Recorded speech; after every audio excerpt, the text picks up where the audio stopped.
ಆತ್ಮೀಯ ವೀಕ್ಷಕರೇ, ಈ ವಿಡಿಯೋದಲ್ಲಿ ಆಧ್ಯಾತ್ಮಿಕ ಕೆಲವು ಮಾತು ವಿಷಯಗಳು, ಆಲೋಚನೆಗಳು, ಈ ವಾಸ್ತವಿಕ ಬದುಕಿನ ಜನರ ಭಾವನೆಗಳು, ವಿಚಾರಗಳು ಯಾವ ರೀತಿ ಇದೆ, ಇವುಗಳ ಮೇಲೆ ಕೆಲವು ಮಹತ್ವಪೂರ್ಣದಂಥ ವಿಷಯಗಳನ್ನ ಈ ವಿಡಿಯೋದಲ್ಲಿ ವ್ಯಕ್ತಪಡಿಸಿದ್ದೇನೆ, ಹೇಳಿದ್ದೇನೆ. ಹಣ ಇಲ್ಲಿ ಅಂಗಡಿಯಲ್ಲಿಟ್ಟು ಮಾರುತ್ತಿದ್ದ ಕಲ್ಲಿನ ದೇವರ ಮೂರ್ತಿಗಳನ್ನು ತಂದು ಈ ಸಮಾಜದಲ್ಲಿ ಕೈ ಮುಗಿದು ದುಡ್ಡನ್ನು ಕೇಳುತ್ತಾರೆ ಈ ಜನ. ಆದರೆ ಒಂದು ವೇಳೆಯ ಕಲ್ಲಿನ ಮೂರ್ತಿಯು ದುಡ್ಡು ಕೊಡುವುದಾದರೆ ಆ ಅಂಗಡಿ ಮಾಲಕನು ಆ ಕಲ್ಲಿನ ಮೂರ್ತಿಯನ್ನು ಯಾಕೆ ಮಾರುತ್ತಿದ್ದ? ನಮ್ಮ ಒಳಗೆ ಆ ದೇವರು ಇದ್ದಾನೋ ಇಲ್ಲೋ ಅಂತ ಹುಡುಕುವ ಬದಲು ನಿನ್ನೊಳಗೆ ನೀನು ಹುಡುಕು. ಜೀವನ ಅಂದರೆ ಹಳ್ಳಿದ್ದಾಗ ಕಡಲೆ ಇರಲ್ಲ, ಕಡಲೆ ಇದ್ದಾಗ ಹಲ್ಲಿರಲ್ಲ. ನಾವು ಬಯಸಿದ್ದು ಸಿಗಲ್ಲ, ನಾವು ಬಯಸಿದ್ದಾಗ ಅದು ಅಲ್ಲಿರಲ್ಲ.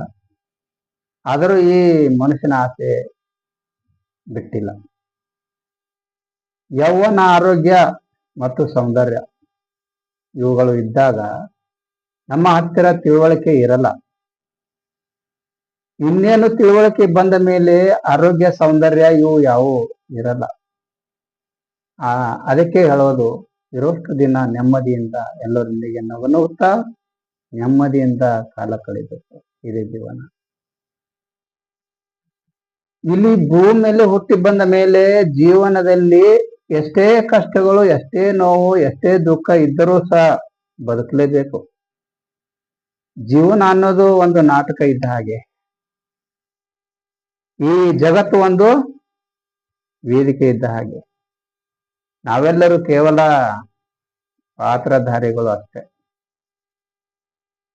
ಯಾರಿಗೆ ಯಾವ ಪಾತ್ರ ಕೊಟ್ಟಿರುತ್ತಾನೋ ಆ ಪಾತ್ರ ನಿರ್ವಹಿಸಬೇಕು, ಹಾಗೆ ನಟಿಸಬೇಕು. ಈ ನಾಟಕದಲ್ಲಿ ಕೆಲವರು ನಗುತ್ತಾರೆ, ಕೆಲವರು ಅಳುತ್ತಾರೆ, ಕೆಲವರು ನಗಿಸುತ್ತಾರೆ, ಕೆಲವರು ಅಳಿಸುತ್ತಾರೆ, ಇನ್ನೂ ಕೆಲವರು ಆಶೀರ್ವಾದ ಮಾಡುತ್ತಾರೆ, ಇನ್ನೂ ಕೆಲವರು ಶಾಪ ಹಾಕುತ್ತಾರೆ. ಸಂಸ್ಕಾರದ ಬಗ್ಗೆ ತಿಳಿಸಬೇಕು. ನಾವು ಎಲ್ಲವನ್ನು ಸಮಾಧಾನವಾಗಿ ಸ್ವೀಕರಿಸಬೇಕು. ಇದುವೇ ಜೀವನ. ಇಲ್ಲಿ ಒಂದು ಮಾತು, ಇಲ್ಲಿ ಕಲಿಯುಗದಲ್ಲಿ ನೀನು ನೆಮ್ಮದಿಯಿಂದ ಇರ್ಬೇಕೆಂದ್ರೆ ನೀನು ಮಾಡುವ ಕೆಲಸ ಕಾರ್ಯಗಳಲ್ಲಿ ನಡೆದುಕೊಳ್ಳುವ ರೀತಿಯಲ್ಲಿ, ಬದುಕಿನಲ್ಲಿ ವಿರುದ್ಧವಾಗಿ ನಡೆದುಕೊಳ್ಳಬೇಕು. ಆವಾಗ ಮನಸ್ಸಿಗೆ ನೆಮ್ಮದಿ ಸಿಗೋದು. ಬಂದಂತೆ ಬದುಕಬೇಕು, ನುಡಿದಂತೆ ನಡೆಯಬೇಕು. ನಮ್ಮ ವಾದ ಸರಿಯಾಗಿದ್ದರೂ ಏನು ಮಾತನಾಡದೆ ಸುಮ್ಮನೆ ಇರಬೇಕು. ನಮ್ಮ ತಪ್ಪುಗಳು ಇಲ್ಲದಿದ್ದರೂ ಸಹ ಕ್ಷಮೆ ಕೇಳಬೇಕು. ಮತ್ತೆ ಮನಸ್ಸಿನಲ್ಲಿ ನೋವು, ದುಃಖ ಇದ್ದರೂ ಮುಖದಲ್ಲಿ ಮಂದಹಾಸ, ನಗುಮುಖ ಇರಬೇಕು. ಸೋತರು ಮತ್ತೊಮ್ಮೆ ಪ್ರಯತ್ನಿಸಬೇಕು. ಇಡೀ ರಾತ್ರಿ ಹತ್ತರು ಮರುದಿನ ನಗಬೇಕು. ಇದೇ ನೆಮ್ಮದಿ ಜೀವನ. ಇದು ಈಗಿನ ಕಲಿಯುಗದ ಬದುಕು. ಹೇಗಿದೆ ನೋಡಿ. ಇಲ್ಲಿ ನಮ್ಮ ಜೀವನದಲ್ಲಿ ಯಾರು ಯಾರಿಗೆ, ಯಾರನ್ನು ಯಾರಿಂದ, ಯಾರಿಗಾಗಿ, ಯಾವಾಗ, ಎಲ್ಲಿ ಬೇಕಾದರೂ ದೂರ ಮಾಡಬಹುದು. ಆದರೆ ಮನಸ್ಸಿನಿಂದ ಆಗಲ್ಲ. ಅದು ಮನಸ್ಸಿನಿಂದ ಆಗಲಿ, ನೆನಪಿನಿಂದ ಆಗಲಿ ಮತ್ತು ಹೃದಯದಿಂದ ಆಗಲಿ ಯಾರಿಗೂ ಎಂದಿಗೂ ದೂರ ಮಾಡಲಿಕ್ಕೆ ಸಾಧ್ಯವಿಲ್ಲ. ಇಲ್ಲಿ ಕಲಿಯುಗದಲ್ಲಿ ನಮ್ಮವರ ನಮ್ಮ ರಕ್ತ ಸಂಬಂಧಿಗಳ ಕಷ್ಟಗಳಿಗೆ, ಸಮಸ್ಯೆಗಳಿಗೆ ತನುಮಾನ ಧನದಿಂದ ಕಾಲಕ್ಕೆ ತಕ್ಕಂತೆ ಸ್ಪಂದಿಸುತ್ತೇನೆ ಅನ್ನೋದು ಇದು ನನ್ನತನ. ಆದ್ರೆ ನನ್ನ ಕಷ್ಟದ ಕಾಲಕ್ಕೆ ನನ್ನವರು ತಮ್ಮವರು ನನಗಾಗುವರು, ಬಂಧುಗಳು ಸ್ಪಂದಿಸುತ್ತಾರೆ ಅನ್ನೋದು ಇದು ನನ್ನ ಮೂರ್ಖತನ. ಅಂದರೆ ನನ್ನ ಅಭಿಪ್ರಾಯದಂತೆ ಇಲ್ಲಿ ಯಾರು ಯಾರಿಗೆ ಆಗಲ್ಲ. ಅವರವರ ಬೇಳೆ ಬೇಯಿಸಿಕೊಳ್ಳಲು ಪ್ರಯತ್ನಿಸುತ್ತಾರೆ ಅಷ್ಟೇ. ಬೇರೆಯವರ ಕಷ್ಟಕ್ಕೆ ಅಲ್ಲ, ಕಷ್ಟವನ್ನು ಇಷ್ಟಪಟ್ಟು ಮಾಡಿ, ಆದರೆ ಕಷ್ಟಗಳನ್ನು ಇಷ್ಟಪಟ್ಟು ನೋಡಬಾರದು. ಹೌದಲ್ಲ ತಮ್ಮ? ಈ ಭೂಮಿ ಮೇಲೆ ಯಾವುದೇ ಶಾಶ್ವತವಿಲ್ಲ. ಹಿಂದೆ ಅದಂತ ರಾಜ ಮಹಾರಾಜರು ಈ ಭೂಮಿ ಮೇಲೆ ಕಾದಾಡಿ ಕಾದಾಡಿ ಮಣ್ಣು ಬುಕ್ಕಿ ಹೋಗಿದ್ದಾರೆ, ಮಣ್ಣು ತಿಂದು ಹೋಗಿದ್ದಾರೆ. ಅವರು ಏನೋ ಜೊತೆಯಲ್ಲಿ ತೆಗೆದುಕೊಂಡು ಹೋಗಿಲ್ಲ. ಏನೇ ಇದ್ರು ಎಲ್ಲವೂ ಬಂಗಾರ ಬೆಳ್ಳಿ ಏನೇ ಇದ್ರು ಇಲ್ಲೇ ಬಿಟ್ಟು ಹೋಗಿದ್ದಾರೆ. ನಿನ್ನದಂತೂ ಏನಿದೆ ಇಲ್ಲಿ, ನೀನು ಇಲ್ಲಿ ಇರುವವರೆಗೆ ಮಾತ್ರ ನಿನ್ನದು ಅಷ್ಟೇ. ಅದಕ್ಕೆ ಜೀವನದಲ್ಲಿ ಅಹಂಕಾರದಿಂದ ಬದುಕಬೇಡ. ಬಡವರ ಮುಂದೆ ನಿನ್ನ ಸಂಪತ್ತಿನ ಬಗ್ಗೆ ಮಾತನಾಡಬೇಡ. ರೋಗಿಯ ಮುಂದೆ ನಿನ್ನ ಆರೋಗ್ಯದ ಬಗ್ಗೆ ಮಾತನಾಡಬೇಡ. ದುರ್ಬಲರ ಮುಂದೆ ನಿನ್ನ ಶಕ್ತಿಯ ಬಗ್ಗೆ ಮಾತನಾಡಬೇಡ. ದುಃಖಿತನ ಮುಂದೆ ನಿನ್ನ ಸುಖದ ಬಗ್ಗೆ ಮಾತನಾಡಬೇಡ. ಮಕ್ಕಳಿಲ್ಲದರ ಮುಂದೆ ಮಕ್ಕಳ ಬಗ್ಗೆ ಮಾತನಾಡಬೇಡ. ಅನಾಥರ ಮುಂದೆ ತಂದೆ ತಾಯಿಯವರ ಬಗ್ಗೆ ಮಾತನಾಡಬೇಡ. ಇದು ನಿನಗೂ ಅನ್ವಯಿಸುತ್ತದೆ.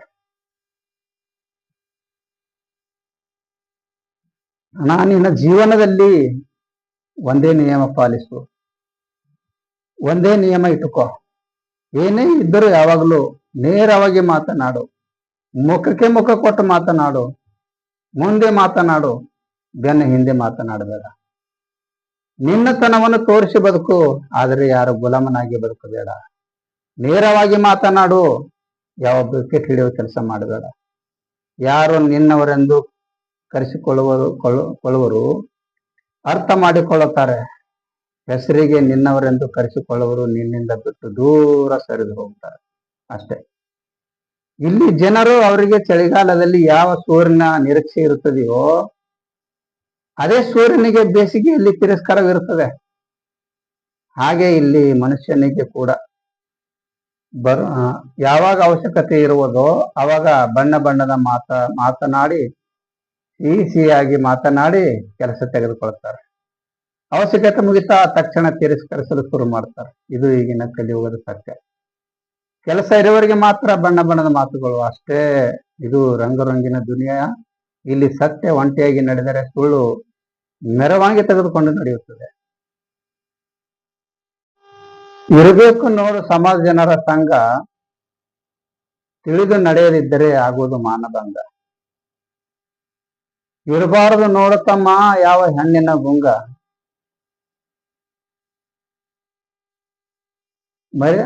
ಮರೆಯದೆ ಹೋದರೆ ಆಗುತ್ತೆ ಮಂಗ. ಇದುವೇ ಜಗದ ನೀತಿಯ ಉತ್ತುಂಗ, ಸರಿಯಾಗಿ ಅರಿತು ನಡೆಯೋ ನಿಂಗ. ಈ ಸ್ವಾರ್ಥದ ಪ್ರಪಂಚದಲ್ಲಿ ನೀನು ಈ ಸಮಾಜಕ್ಕಾಗಿ ಸಾವಿರ ಒಳ್ಳೆ ಕೆಲಸಗಳನ್ನು ಮಾಡಿ, ಆದರೆ ಯಾವತ್ತೂ ಒಳ್ಳೇದಂತ ಹೇಳಲ್ಲ. ಆದರೆ ಈ ಸಮಾಜ ಅದರ ಬಗ್ಗೆ ಯಾವತ್ತೂ ತಲೆ ಕೆಡಿಸಿಕೊಳ್ಳುವುದಿಲ್ಲ, ಒಂದೂ ಒಳ್ಳೆ ಮಾತನಾಡುವುದಿಲ್ಲ. ಆದರೆ ನೀನು ಒಂದೇ ಒಂದು ಚಿಕ್ಕ ತಪ್ಪು ಮಾಡಿ ನೋಡು, ಇಡೀ ಸಮಾಜವೇ ಒಂದುಗೂಡಿ ನಿನ್ನನ್ನು ಬಯಲಿಗೆ ಎಳೆಯುತ್ತದೆ. ಹೇಗಿದೆ ಈ ಲೋಕ? ಇದು ಸ್ವಾರ್ಥದ ಜಗತ್ತು. ಇಲ್ಲಿ ಬಣ್ಣ ಬಣ್ಣದ ಮಾತುಗಳೇ ಬಂಡವಾಳ. ಈ ರಂಗು ರಂಗಿನ ಲೋಕದಲ್ಲಿ ಜೀವನ ನಡೆಸುವುದು ಒಂದೇ, ಮತ್ತೆ ಮುಳ್ಳಿನ ಹಾಸಿಗೆ ಮೇಲೆ ನಡೆಯುವುದು ಒಂದೇ. ಇಲ್ಲಿ ಕಣ್ಣಿಗೆ ಕಂಡರೂ ಏನು ಕಂಡಿಲ್ಲ ಏನೋ ತರ ಇರಬೇಕು, ಮತ್ತೆ ಗೊತ್ತಿದ್ದು ಗೊತ್ತಿಲ್ಲದಂತೆ ಬದುಕಬೇಕು, ನಟಿಸಬೇಕು. ಇದು ಈಗಿನ ವಾಸ್ತವಿಕ ಬದುಕು. ಆಸೆ ಇರಲಾರ್ದವನು ಈ ಭೂಮಿಯಲ್ಲಿ ಯಾರೂ ಇಲ್ಲ ಅಂತ ಹೇಳಿ, ಪ್ರತಿಯೊಬ್ಬರಿಗೂ ಆಸೆ ಇದ್ದೇ ಇರುತ್ತದೆ. ಆಸೆ ಇರಲಾರ್ದವನು ಈ ಭೂಮಿಯಲ್ಲಿ ಯಾರೂ ಇಲ್ಲ, ಪ್ರತಿಯೊಬ್ಬರಿಗೂ ಆಸೆ ಇದ್ದೇ ಇರುತ್ತದೆ. ಆದರೆ ಯಾರು ಅತಿ ಆಸೆ ಪಡುತ್ತಾರೆ, ಯಾರು ತುಸು ಆಸೆ ಪಡುತ್ತಾರೆ, ಯಾರು ಆಸೆ ಮೀರಿ ಆಸೆ ಪಡುತ್ತಾರೆ. ಆದರೂ ಆ ಭಗವಂತನು ಇಲ್ಲಿರುವವರೆಗೆ ಆಸೆ ಪಟ್ಟಿದ್ದಾನೆ. ಕಾಲಿಲ್ಲದವನಿಗೆ ನಡೆಯಬೇಕೆಂಬ ಆಸೆ ಇದ್ದರೆ, ಕೈ ಇಲ್ಲದವನಿಗೆ ಬರಿಬೇಕೆಂಬ ಆಸೆ ಇರುತ್ತದೆ. ಕಣ್ಣಿಲ್ಲದವನಿಗೆ ನೋಡಬೇಕೆಂಬ ಆಸೆ ಇದ್ದರೆ, ಕಿವಿ ಇಲ್ಲದವನಿಗೆ ಕೇಳಬೇಕೆಂಬ ಆಸೆ ಇರುತ್ತದೆ. ಎಲ್ಲವೂ ಇದರಲ್ಲಿ ಕೆಲವರಿಗೆ ಜೀವನದಲ್ಲಿ ನಿರಾಸೆ, ಮತ್ತೆ ಕೆಲವರಿಗೆ ದುರಾಸೆ. ಹೀಗಿದೆ ನೋಡಿ ಇಲ್ಲಿ. ಈ ಕಲಿಯುಗದಲ್ಲಿ ಯಾರ ಹಂಗಿನಲ್ಲಿ ಯಾರ ಗುಂಗಿನಲ್ಲಿ ಇರಬಾರ್ದು. ಈ ಹಂಗು ಗುಂಗು ಮನುಷ್ಯನ ಗೌರವ ಹಾಳು ಮಾಡಿಬಿಡುತ್ತದೆ. ಮನುಷ್ಯನ ಜೀವನ ಹಾಳು ಮಾಡಿಬಿಡುತ್ತದೆ. ಯಾರ ಆಸರೆಯಲ್ಲಾಗಲಿ, ಯಾರ ಹಂಗಿನಲ್ಲಿ ಆಗಲಿ ಬದುಕಬಾರದು. ಇಲ್ಲಿ ಜನರು ಇಟ್ಟಿಕ್ಕಿ ಹಂಗಿಸುವರೇ ಹೆಚ್ಚು ಜನ ಇದ್ದಾರೆ ಈ ಸಮಾಜದಲ್ಲಿ. ನಮ್ಮ ಜೀವನವು ಯಾವತ್ತೂ ನಮ್ಮ ದುಡಿದ ಸಂಪತ್ತಿನ ಮೇಲೆ ನಡೆಯಬೇಕು. ಇನ್ನೊಬ್ಬರ ಕಡೆಗೆ ಯಾವತ್ತೂ ಆಸೆ ಪಡಬಾರದು. ಈ ಸ್ವಾರ್ಥದ ಪ್ರಪಂಚದಲ್ಲಿ 100 ರೂಪಾಯಿ ಕೊಟ್ಟು 1000 ಜನಕ್ಕೆ ಹೇಳುತ್ತಾ ತಿರುಗ್ತಾರೆ. ಇವರು ನಮ್ಮವರೇ ಆಗಿರ್ತಾರೆ, ನಮ್ಮ ರಕ್ತ ಸಂಬಂಧಿಗಳಾಗಿರ್ತಾರೆ, ಬಂಧುಗಳೇ ಆಗಿರ್ತಾರೆ. ಈಗಿನ ಕಾಲದಲ್ಲಿ ಸಂಬಂಧಗಳು ಮುರಿದು ಬೀಳಲು ಅವರಲ್ಲಿರುವ ಅಹಂಕಾರವೇ ಕಾರಣ. ಈಗಿನವರಲ್ಲಿ ತಾಳ್ಮೆ ಬಹಳ ಕಡಿಮೆ, ಸಿಟ್ಟು ಹೆಚ್ಚು. ಇವರಲ್ಲಿ ಅಹಂ ಅನ್ನೋದು ಭಾವನೆ ಹೆಚ್ಚಾಗಿದೆ. ಇಲ್ಲಿ ಅಹಂ ಅನ್ನುವ ಭಾವನೆ ಹೆಚ್ಚಾಗಿದೆ. ಯಾವುದಕ್ಕೂ ಇವರಲ್ಲಿ ಗೌರವದ ಮಾತೇ ಇಲ್ಲ. ಮಾತೆತ್ತಿದರೆ ಸಾಕು, ನನ್ನ ಹತ್ತಿರ ಅಷ್ಟು ಕೋಟಿ ಇದೆ, ಇಷ್ಟು 1 ಕೋಟಿ ಇದೆ, ಅಷ್ಟು ಆಸ್ತಿ ಇದೆ, ಇಷ್ಟು ಹೊಲ ಗದ್ದೆ ಇದೆ. ಅವ್ರಿಗೆ ಕಂಡ್ರೆ ಇವ್ರಿಗೆ ಆಗಲ್ಲ, ಇವ್ರು ಕಂಡ್ರೆ ಅವ್ರಿಗೆ ಆಗಲ್ಲ. ಮತ್ತೆ ಅವರು ಹೇಳೋದು ಅವರಿಗೆ ಸಹಿಸೋದಿಲ್ಲ, ಇವರು ಹೇಳೋದು ಅವರಿಗೆ ಸಹಿಸೋದಿಲ್ಲ. ಹೀಗಾಗಿ ಸಂಬಂಧಗಳು ದೂರ ಆಗ್ತಾ ಇದೆ. ನಮ್ಮ ಜೀವನದಲ್ಲಿ ನಮಗೆ ಅಪಮಾನ ಅವಮಾನ ಆದ ಕಡೆ ಯಾವತ್ತೂ ಸಂಬಂಧ ಬೆಳೆಸಬಾರದು. ಮತ್ತೆ ಇಷ್ಟ ಇಲ್ಲದವರ ಜೊತೆಯಲ್ಲಿ ಯಾವತ್ತೂ ಮಾತುಕತೆ ಇರಬಾರದು. ಇದೇ ಸ್ವಾಭಿಮಾನದ ಜೀವನ. ಇಲ್ಲಿ ನಮ್ಮ ಜೀವನವು ನೆಮ್ಮದಿಯಿಂದ, ಸುಖದಿಂದ, ಸಂತೋಷದಿಂದ ಇರಬೇಕೆಂದ್ರೆ ಮೊದಲು ಎಲ್ಲರ ಮೇಲೂ ಆಸೆ ಪಡೋದು ಬಿಟ್ಟು ಬಿಡು. ಯಾವ ಬಂಗಾರ, ಬೆಳ್ಳಿ, ಆಸ್ತಿ, ಅಂತಸ್ತು, ಅಧಿಕಾರ ಇವು ಯಾವುದು ಬೇಕಾಗಿಲ್ಲ, ಮತ್ತೆ ಶಾಶ್ವತ ಇರೋದಿಲ್ಲ. ಸಂತೋಷಕ್ಕೆ ಒಳ್ಳೆ ಪರಿಸರ ಇದ್ದರೆ ಸಾಕು. ಯಾವ ಒಡವೆ ಬೇಕಾಗಿಲ್ಲ, ಯಾವ ಅರಮನೆ ಬೇಕಾಗಿಲ್ಲ. ದುಡಿಮೆ ಒಂದಿದ್ದರೆ ಸಾಕು. ಜೀವನ ಸುಖಮಯ, ಶಾಂತಿಯಿಂದ ತುಂಬಿರುತ್ತದೆ, ನೆಮ್ಮದಿಯಿಂದ ಇರುತ್ತದೆ. ಇದೇ ನೆಮ್ಮದಿ ಜೀವನ. ಆಸೆ ಇರಲಾರದ ಜೀವನ ಮನಸ್ಸಿಗೆ ನೆಮ್ಮದಿ ಕೊಡುತ್ತದೆ, ನೆಮ್ಮದಿ ನೀಡುತ್ತದೆ. ಹಣ ನಿನ್ನ ಜೀವನದಾಗ ನಿನ್ನ ಎಂಥದೇ ಕಷ್ಟ, ದುಃಖದಲ್ಲಿ ಇದ್ದಾಗ, ದುಃಖದಲ್ಲಿ ಇದ್ದಾಗ ಯಾವುದೇ ನಿರ್ಧಾರ ತೆಗೆದುಕೊಳ್ಳಬೇಡ. ಮತ್ತೆ ಸಂತೋಷ ಸಂಭ್ರಮದಲ್ಲಿದ್ದಾಗ ಯಾವುದೇ ಪ್ರಮಾಣ ಮಾಡಬೇಡ. ಆ ಕೋಪದಲ್ಲಿದ್ದಾಗ ದುಡುಕಿ ಮಾತನಾಡಬೇಡ. ಮಿಂಚಿ ಹೋದ ಮಾತಿಗೆ ಚಿಂತಿಸಿದರೆ ಫಲವಿಲ್ಲ. ಕಳೆದು ಹೋದ ಸಮಯ ಮತ್ತೆ ಮರಳಿ ಸಿಗಲ್ಲ. ಒಮ್ಮೆ ಸುರಿದ ಮಳೆ ಮತ್ತೆ ಸಿಗಲ್ಲ. ಮಾತು ಆಡಿದರೆ ಹೋಯ್ತು, ಮುತ್ತು ಒಡೆದರೆ ಹೋಯ್ತು. ಒಮ್ಮೆ ಒಡೆದು ಹೋದ ಕನ್ನಡಿ ಮೊದಲನೇ ತರ ಇರಲ್ಲ, ಅದು ಬಿರುಕಾಗಿ ಇರ್ತದೆ. ಮುಗಿದ ಹೋದ ವಿಷಯದ ಬಗ್ಗೆ ಯಾವತ್ತೂ ಚಿಂತಿಸಬಾರದು. ಮರದಿಂದ ಉದುರಿ ಬಿದ್ದ ಹೂ ಮತ್ತೆ ಮರ ಸೇರಲ್ಲ. ಒಮ್ಮೆ ನಂಬಿಕೆ ಕಳೆದುಕೊಂಡ್ರೆ ಮತ್ತೆ ಮೊದಲಿನ ತರ ಇರಲ್ಲ. ಹಣ ಇದು ಕಲಿಯುಗ. ಈ ಕಲಿಯುಗದಲ್ಲಿ ಯಾರಿಗೆ ಯಾರು ಆಗಲ್ಲ. ನಮ್ಮವರು ತಮ್ಮವರು ಅನ್ನೋದು ಬರೀ ಭ್ರಮೆ ಅಷ್ಟೇ.